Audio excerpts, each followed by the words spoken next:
Hi, I'm Jennifer Carter, and thank you for joining me on a podcast for parents, teachers, and administrators. Today's conversation should be a good one, and I'm sure it's something on your mind. So let's get to it. Thanks so much for coming and having a chat with me about some questions that you have about school. My name is Jennifer Carter, and today I'm with Trina Wilson, who I've known since she was a kid, which I can't even wrap my head around the fact that you're a mom and a grown-up with questions about your own children.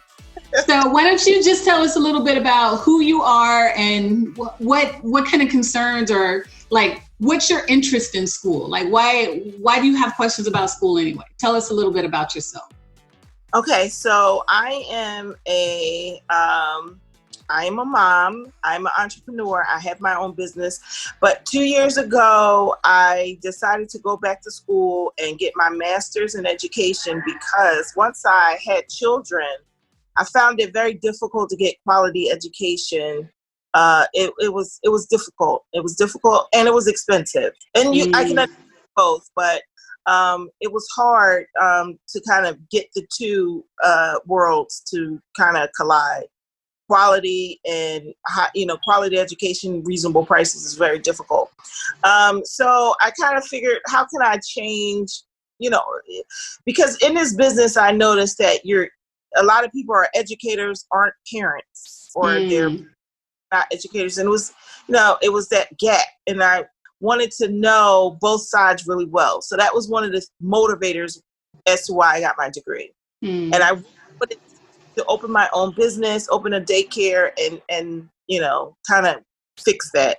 Of course, as time went on, things changed, and I started to shift my perspective because daycares, it's a saturated, I don't even like to say daycares, but, childcare or early education centers are hard to come by, or I'm sorry, not hard, they're everywhere. So the market is saturated. To kind of stand out would be difficult. And I started to realize that children, babies, that's not for me. I love the baby. But I know. My goal was to really make an impact on the way children learned at a later age. And I kind of gravitated to the third, fourth, and fifth graders who were heavily influenced by outside factors. And my goal was to kind of, reel them back in, kind of change the way they thought, change their influences, help them to see the world from a different perspective. Right. So they gravitated towards more the urban community, and I love it. That's where I am now. I want to do this. I have an after-school program called AIRS, and it's basically for that. It's for inner city kids to kind of start their own business, find out what they want, and help them kind of nurture. Just, I guess it's like planting a seed. Like kids at a young age, they have so many ideas, and somewhere along the way, it gets lost. A lot of things kind of just get distorted. They suddenly want to be a rapper, or the only thing they think they can be is a basketball or some kind of sports or something. And they forget about the doctor, the scientist, the engineer. They forget about all that stuff. So, so I want to kind of bring them back into that world where they aspire to be something great. Not saying that basketball and all that isn't great, but just go back to their first love. Yeah. So. And how old are your boys? My boys are 9 and 6. So my oldest is going into the 4th grade. My baby boy is going into the 1st grade. I can't even imagine. I can't. I'm just going to say I can't. I refuse. So we're going to keep this conversation going like they're still little. That's what I'm going to say. Right. They are. My babies are. You can't tell them that, though. They think they're, Mom, I'm not a baby anymore. You can't kiss me out in public anymore.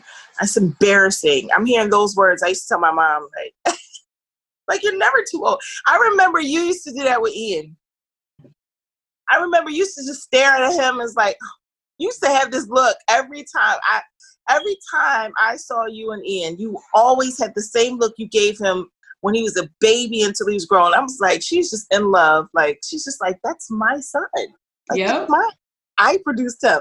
And I used to look all the time, look at him. And I said, now I see it. I look at my boys and I just stare at them like, this is mine. Like, this is my kid, Yeah. you know? So now what do you think what is the central focus now? What are you kind of struggling with? Well, I'm struggling with, there's two things. One is the quality at which I would teach. Is it comparable to what he would learn in school? Because even though I am a educator, this is my first go round, especially with my own children. Right. So I want to make sure that and they're young. It's not like they're so independent, when you get into the higher grades, most of it will be me, guiding them and helping them along the way, combined with, me working and things like that. So that's it. And the other part is, since so many children are going off in different directions, how is it going to be next year when everyone comes back? Like, we have so many people that are homeschooling. Some are going to different schools. Some are, the virtual learning, and that's new for almost everyone. If a lot of schools haven't been doing online and virtual learning, this is new for them too. And while the school that they did attend did a good job, being last minute, it still wasn't the same. Right. Because a lot of it was, YouTube. Some of it was YouTube. Some of it was independent learning. And even though the kids were giving their all, it's still not the same as in-class instruction. So I think a lot of kids are going to come back next year at different levels. Yeah. And that's going to be difficult because, let's be honest, U.S., we are not known for our education, Right. And we do have pockets of schools that are great, but it's so hard to get in, and it's not on an even keel. So this is just going to set us back, in my opinion. It's so new, and I think it's a lot of areas where there's so many unknowns. Yeah. Well, the things that you bring up, they're all interrelated, right? So you're thinking about, how do I make sure that I'm at home, but how do I make sure that what I'm doing at home is a quality experience for Right. you? Right. But luckily, the Common Core, that's something you can easily find the standards online. And luckily, the Common Core is really meant for a more like project-based approach. It's meant for that integration. A lot of people lambast the Common Core, but I'm actually a huge fan. You would never guess. But when you look at the Common Core standards and you read why they've put the Common Core together the way they have, it lends itself to stuff like the Made for Pre-K, that workbook and book that you have. Right. It lends itself to that. So that's actually the kind of teaching that the Common Core was made for. So it's actually easier for you at home because you do have so many opportunities for project-based or integrated learning. Right. How long does it take to get somewhere? How many miles per hour is that? People are coming over for dinner. How do you make servings for that? You work in a hair salon. Figure out the tip. Figure out the change. Help us, what are the pricing things? There's so many different kinds of activities that you can do, and those Common Core standards will align with the activities that you want to do with them. And right. If you have that workbook, it's easy to say, okay, this month we're going to work on building this skill, and this skill, and then just making sure that you give them ample opportunities just throughout daily life to get those skills. I didn't think I did that for my after school. I didn't do that for them, but I didn't even think that's actually a very good idea. I'm going to do that. I'm definitely going to do that. And you live in a great town for it, Trina, because it sounds like Philadelphia is like a little bit open, a little bit closed, but you don't even have to physically go into anywhere.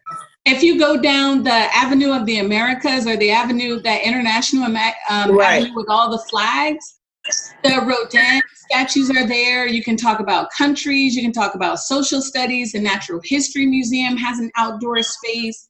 there's a lot of places, even just walking downtown, like Rittenhouse Square or around the Liberty Bell. There's so many opportunities to really live that social studies. And then tell me about your trip. Write it down in simple sentences. So they have this great experience because they live in a great town for history and social studies. And then they can even make a play at home together. You know, you're Thomas Jefferson and you're Benjamin Franklin. What would you say to each other? So there's like all different kinds of ways that you can really leverage the city you live in. Right. But you do it no matter where everybody lives in a city where something has happened, you know? Right.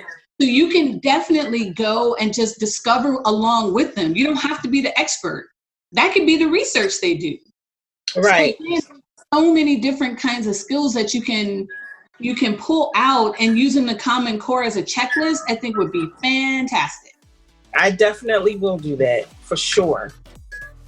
Hi, I want to interrupt the podcast for just a second. I want to do a couple of things.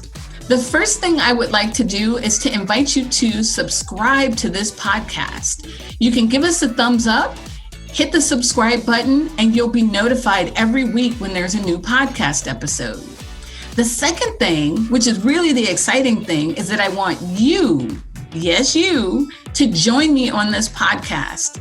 If you go to our podcast page on our website, which is www.oaktreelearningcenter.com, there's a contact us sheet.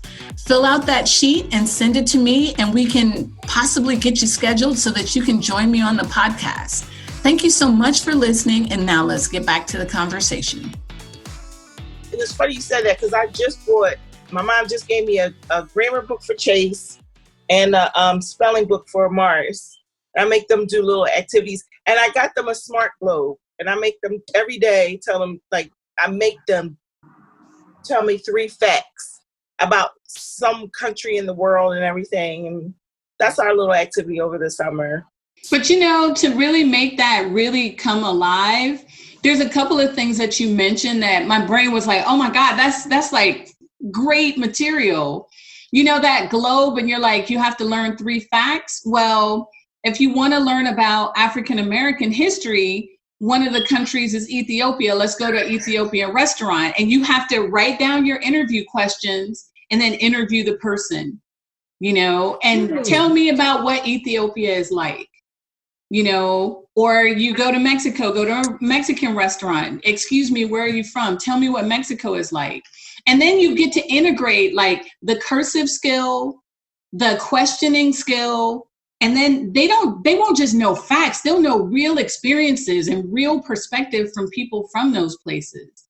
And That's so much richer.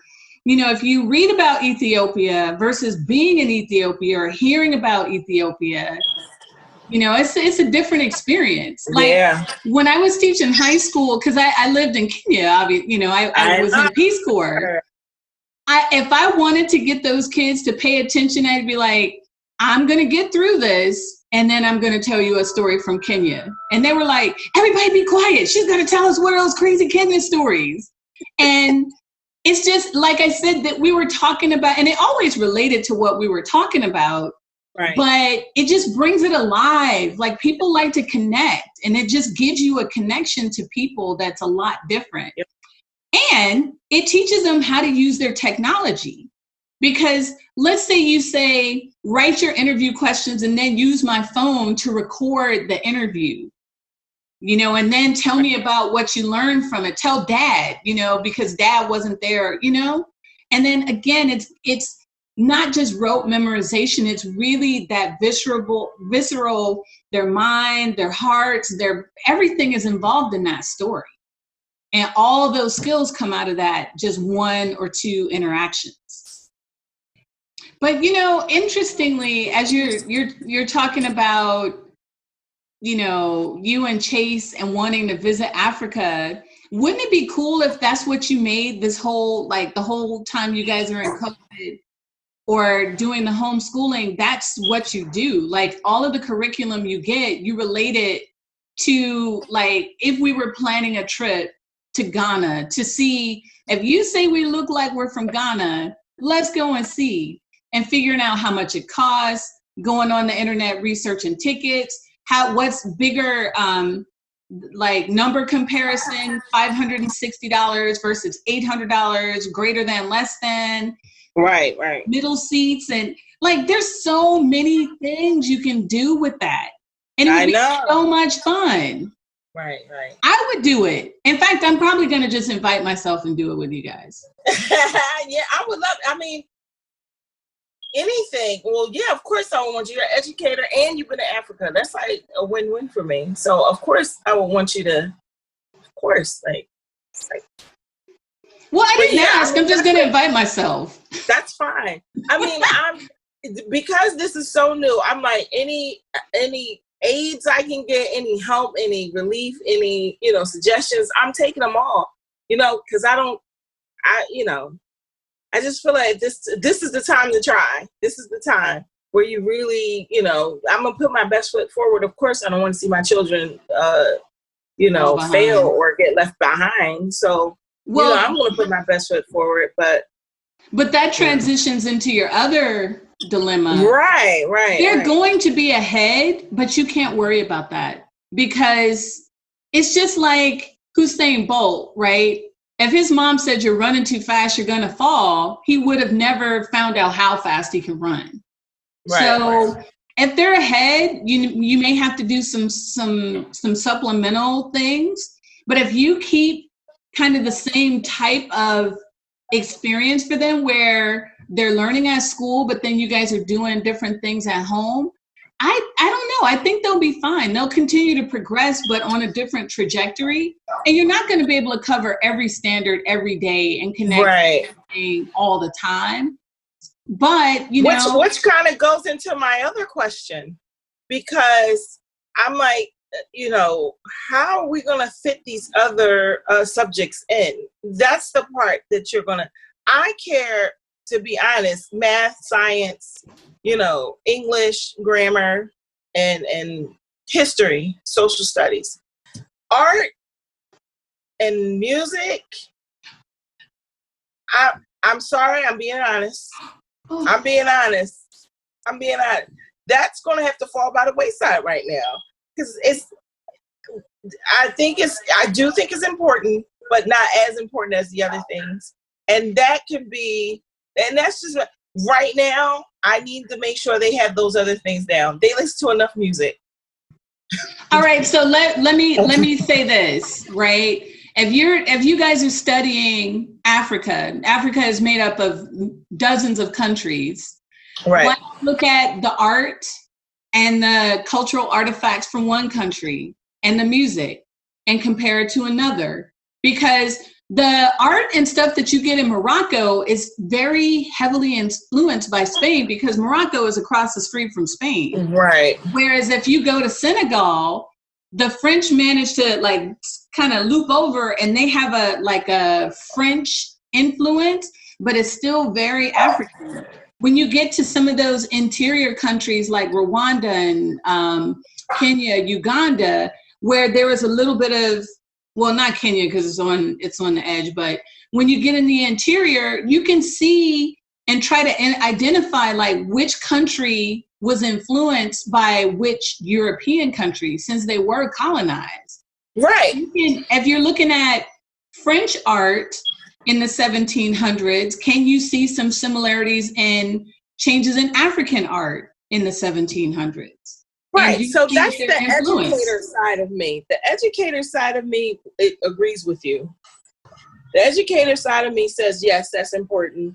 And yeah, it should be integrated. The parental side of me says, I don't got time for that. But isn't that critical thinking? Isn't that compare and contrast? It absolutely is. But when you're saying to a parent who's not looking at that as that way, because I think a lot of parents want to make sure the fundamentals are met first, and then the art and the gym and everything else is secondary. And I'm being honest, like, so art, gym, phys ed, things like that, yes, they're important, but not as important as the other one. Whereas the educator, you see the whole wellness, like everything kind of crosses over, to everything else. Well, interestingly enough, kids learn better when they exercise. And in fact, I believe depending on the age, and once we post videos, I'll have some notes and resources that you can look at. But so for example, if we're really trying to maximize, and parents who have kids who are in high school are going to love this, they really shouldn't start school until 10 or 11 because their brains haven't really kicked in. Haven't you noticed like teenagers are like night owls? Yeah. Because metabolically they're not ready. Whereas younger children, if you exercise, if you have some time where they're sitting and learning and then you follow it up with exercise, that's like a perfect recipe for learning math. So I think sometimes, and that's not your fault for not knowing that. I think that that's something that schools could do better. We're not just doing this because we don't want your kids to gain weight or because we think that they should know how to do hopscotch. A lot of times that stuff also supports cognitive growth because just like you and I can't be healthy unless we eat well, we get enough rest, we drink water, and we exercise, you know. But again, understanding how that works, that's science. You know, the science of why you need to go and do something besides Minecraft. That's a whole lesson, you know. The math, like how many calories are you burning sitting and doing work versus how many calories are you burning when we go out? You know, again, those are math skills. Well, Trina, thank you so much for talking to me. I cannot wait to put this on our podcast because A, it's hilarious, and B, you ask some really, really profound questions that, you know, it's not easy, but I appreciate it. I definitely appreciate your time. Oh, thank you for having me. I appreciate it. Anytime you guys need me for advice or questions or whatever, just give me a call. Absolutely. I can't wait to come back. So that's our conversation for today. I hope you found some information that was interesting or a perspective that you hadn't thought of. If you like what you heard, or even if you have some feedback, put a comment in our comment section. Be sure to like our page and make sure that you subscribe so that you can hear when the next video comes out. Thanks so much again for joining us.